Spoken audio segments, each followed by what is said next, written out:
Bienvenue dans cette série de capsules pédagogiques pour l'aide des étudiants en technologie de fabrication. Nous commençons par le chapitre des matériaux et notre première capsule porte sur les propriétés physiques. La première question qui se pose, pourquoi on s'intéresse aux propriétés des matériaux? En fait, il y a deux raisons. La première, c'est pour bien choisir le matériau convenable à une application. Si je prends l'exemple de fabrication d'un arbre de transmission, et on regarde les matériaux candidats, l'acier allié serait un bon candidat à cause de ses propriétés, alors que la fente n'en est pas un. Deuxième raison, c'est pour pouvoir choisir le bon procédé de fabrication pour un matériau donné. Par exemple, pour la fente, si je veux la fabriquer, je vais voir que le moulage est un bon candidat comme procédé à cause des propriétés de la fente. Par contre, le forgeage n'est pas un bon candidat. Peut-on classer les propriétés des matériaux en catégories? Oui, principalement, il y a 4 catégories. Tout d'abord, les propriétés physiques qui décrivent le comportement de ces matériaux face à la température, la chaleur, le courant électrique, le magnétisme et autres.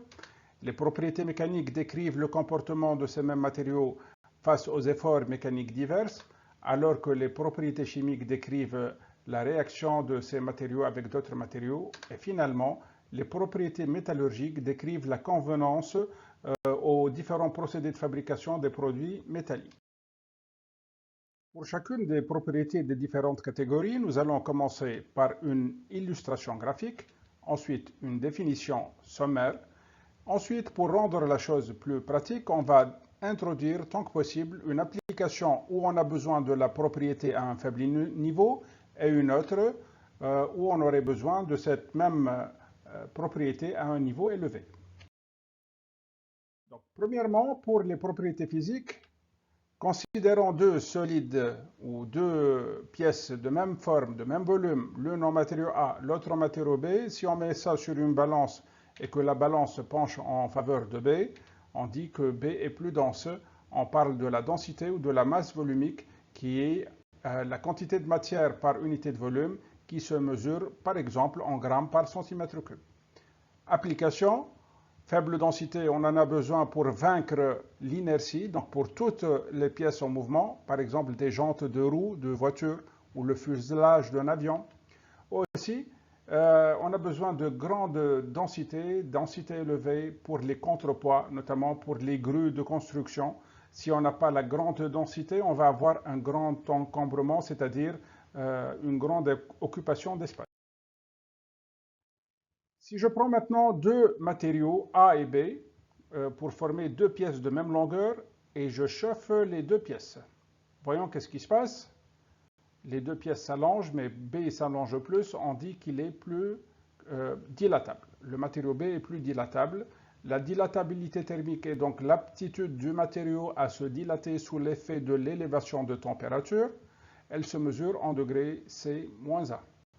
On a besoin d'une faible dilatabilité si nos pièces œuvrent dans des conditions climatiques très variables, par exemple des câbles de haute tension, des rails de chemin de fer, etc.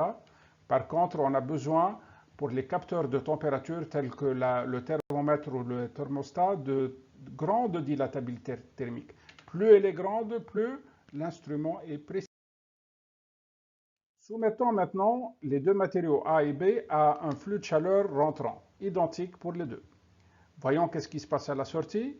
B présente un flux de chaleur sortant beaucoup plus grand que A, donc A une plus grande conductibilité thermique. Donc cette propriété, c'est l'aptitude du matériau à évacuer la chaleur reçue, évacuer, c'est-à-dire laisser passer, à transmettre. Elle se mesure en watts par mètre degré C. On a besoin d'une faible conductibilité thermique pour des isolants thermiques tels que les parois de four, les parois de frigo, etc. Par contre, pour des applications où on veut favoriser l'échange thermique, tels que les radiateurs de chauffage ou les radiateurs de refroidissement, on a besoin d'une grande conductibilité thermique. Soumettons maintenant deux matériaux A et B à un flux de chaleur rentrant. Voyons qu'est-ce qui se passe à leur température respective. Celle de B augmente beaucoup plus que celle de A, donc on dit que B présente un plus grand échauffement. Donc cette propriété, qui est l'échauffement, elle est caractérisée par la capacité thermique massique C, on l'appelait aussi la chaleur massique, c'est la quantité de chaleur par unité de masse à fournir au matériau pour que sa température augmente de 1 degré Celsius. Elle se mesure en kilojoules par kilogramme degré C. On a besoin d'un faible échauffement, c'est-à-dire une grande capacité thermique massique ou une grande chaleur massique, si on a besoin de pièces de frottement, des pièces qui subissent beaucoup de frottement. On ne veut pas que leur température monte beaucoup. Par contre, on a besoin d'un échauffement élevé, une faible chaleur massique pour des éléments chauffants tels que les résistances de four, les résistances des fers à souder, etc. Si on chauffe deux matériaux A et B et on voit que le matériau B atteint l'état liquide plus rapidement que A, on dit qu'il est plus fusible. Donc la fusibilité, c'est la propriété du matériau, l'aptitude du matériau à passer facilement de l'état solide et à l'état liquide, et elle est naturellement caractérisée par la température de fusion qu'on mesure en degrés Celsius.